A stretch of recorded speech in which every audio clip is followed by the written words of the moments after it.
उसके बाद में माननीय पंतप्रधान मनमोहन सिंह जी ने मुझे बुलाया था उसी विषय के ऊपर चर्चा करने के लिए, और जो चर्चा हुई उसका नतीजा ये निकला कि उन्होंने 72,000 करोड़ रुपीस का पूरे देश को व्यवहार दिया। मैं तो गया था दुखड़ा सिर्फ विदर्भ का लेके, लेकिन उन्होंने बोला कि मैं कोई विदर्भ का पंतप्रधान नहीं हूं, मैं देश का पंतप्रधान हूँ, तो मैं पूरे देश का देखूंगा। 72,000 करोड़ रुपीस का उन्होंने 2007 में लोन व्यवहार दिया था। लेकिन उसके बाद में क्या हुआ, मेरे ध्यान में यह आ गया कि लोन व्यवहार जो हुआ है इसका किसानों से क्या संबंध है। मूल रूप से पहले ये देखना चाहिए आशुतोष कि किसान पहली बात में लोन ले क्यों रहा है, कौन आदमी जो लोन ले रहा है, ये वो आदमी है कि जो 1965-70 तक के ये इसके गांव में, खेड़े में, घर में ये बैंकों के मैनेजर जाते थे, भीख मांगते थे कि भाई डिपॉजिट दे दो, डिपॉजिट दे दो, क्योंकि उनको मालूम था कि यहाँ पे ही उपज होती है, यहाँ पे ही मल्टीप्लीकेशन हो रहा है पैसों का। एक दाना डालो तो हजारों लाखों दाने निकलते हैं। तो नेचुरली ही वॉज प्रोड्यूसर। तो नेचुरली ये सारा का सारा पैसा जो था उसी समय पे किसानों के पास में ही था, और गांव खेड़े से ही बैंकों में डिपॉजिट मिलता था। तो बैंकों में डिपॉजिट रखने वाला एक जमाने का किसान, ऐसी क्या परिस्थिति हो गई है कि वो बैंकों से लोन लेने लगा, और बाद में ऐसी परिस्थिति हो गई कि वो लोन चुका नहीं सकता, और उसकी बेइज्जती हो रही है समाज के अंदर, घर में बेइज्जती हो रही है। तो वो बेइज्जती के कारण वो उसको बाहर मुंह दिखाने को जगह नहीं, ऐसा उसको लगता है।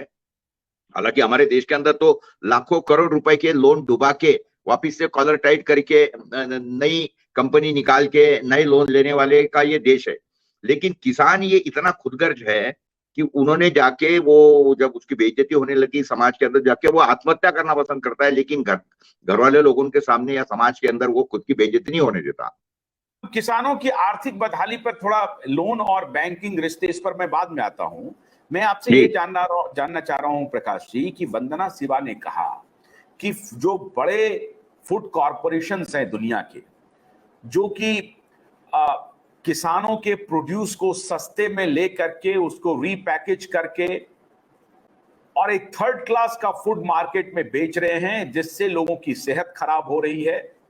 और वो पहले तो किसानों से खरीदते थे, आहिस्ता आहिस्ता उन्होंने कॉर्पोरेटाइजेशन का ऐसा ताना बाना बुना है कि उनके इशारे पर कहा जा रहा है कि तुम किस प्रकार की आलू की खेती करोगे, तुम किस प्रकार की केले की खेती करोगे, ताकि हम चिप्स तैयार कर सकें। और ये जो तरीका है, ये फूड कॉर्पोरेशन जो है दुनिया के, उन्होंने एक कार्टेल बना रखा है और दुनिया भर के किसानों को वो अपने कब्जे में लेना चाहता है, और भारत उसके निशाने पर है। उन्होंने केमिकल से जो खेती करवानी शुरू की है, हमारी सेहत खराब हो गई है, और हम जान के लाले हमारे पड़ रहे हैं, और हमारी मिट्टी की उर्वरा शक्ति भी खत्म हो गई है। क्या ये सच है? हाँ, बिल्कुल 200% सच है। मैं जो विषय जब भी छेड़ रहा था उसी का ये आगे का ऑफशूट है।